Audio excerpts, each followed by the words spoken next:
Hey folks, Matt Sharp here with another episode of Casting Indoors. This is where we look at how you can keep your fly casting skills on point by breaking down a rod into two pieces and casting in your living room.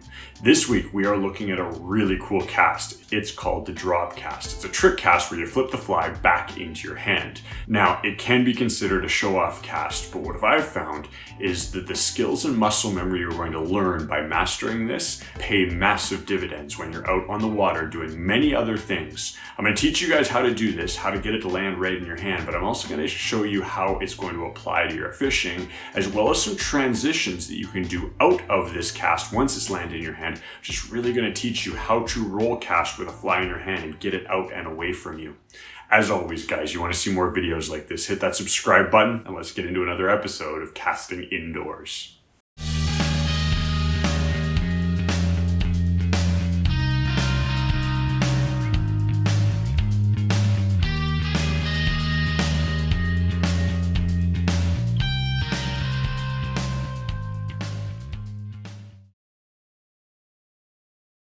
Okay, so where did this cast come from? Well, I've seen it done by a bunch of pros. It is a show-off cast. Some people get called out for making it a useless cast and that it has zero application when you come out on the water. Now, I thought this as well. I saw it, I think, when I was like 18, 19 years old. Some competition guy was doing it, and I wrote it off immediately as completely useless. But then I remember I was probably 25 and I was out guiding this gentleman who was a really good rod.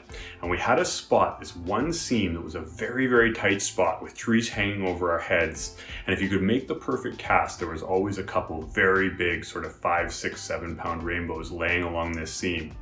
But if you missed the cast, you usually spooked them. And I remember getting in there with him thinking, okay, I've got a good caster. This guy can probably make this work. He set up the roll cast, fired it out there, and he overshot it. And I sighed or cursed, and he looked over at me and said, "Is that too far?" And I said, "Yeah," thinking that he'd already blown it because we were so overhung, there would be no way to lift the rod and get that fly back out. Well, no sooner had I said that he made this little snap cast. The fly came lightly off the water, landed back by our side, and then he smiled and looked at me and said, 2 feet shorter, and then zinged it right back out there, hitting the target dead on the nail. And I can't remember how big the rainbow was. It was a big one, but I remembered that moment and the light went on in my head.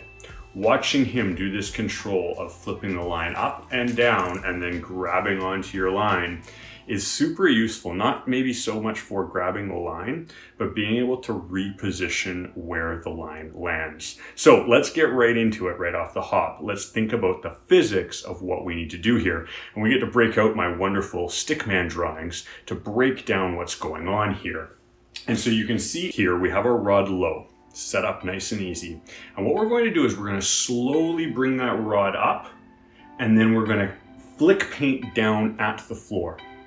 What that's going to do is form a wave. You guys get to go back to high school and learn about waves and waveform, but basically what happens is that wave doubles down and flips the line back over on itself, looking like that. Hit myself in the face there, but you guys got the idea.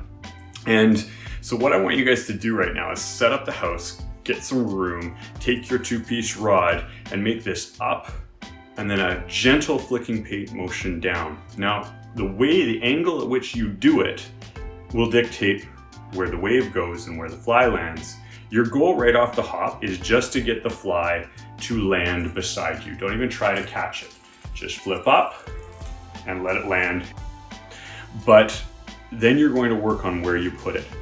And this is where what that gentleman did in that day, where he pulled that fly back, it landed behind him, and then he could immediately come up on that classic roll cast that we talked about last week and fire it out.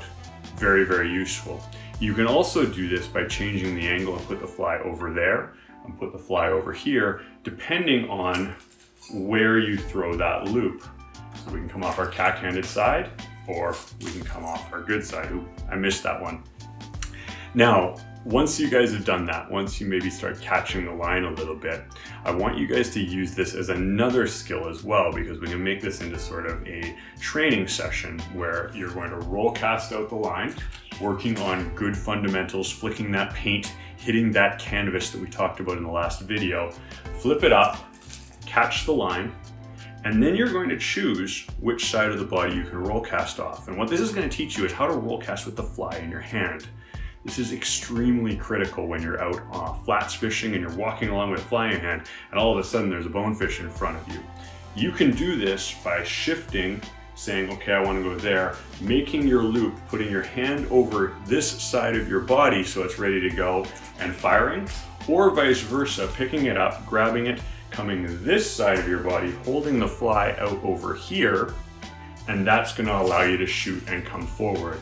Working on going back and forth with this, flicking it up, catching it, rolling it off your good shoulder and letting go of it at the exact time, rolling up off the cack-handed shoulder like we talked about in the last video. Look at your D-loop, look at your tip, fire forward.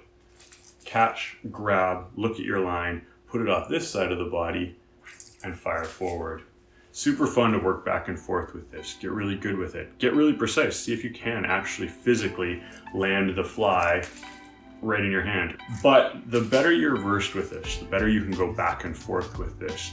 You're gonna be shocked when you're out and you're mending and you're trying to flip a line, just how much more muscle memory you have in throwing a mend, which is basically throwing a wave down the line of your fly line, or when you wanna bring it back, or when you wanna show off with your friends and drop it in your hand. I hope you guys are enjoying these videos. If you missed last week's one, click up here. This is going to be the basic roll cast and how to shift left and right, cack-handed and non-cack-handed. And check out this other one. This is a 10-minute indoor or outdoor double hulling video that you guys can work on right now. And as always, if you like this video, you want to see more stuff like this, click that subscribe button, hit that like button, and we'll catch you in the next episode.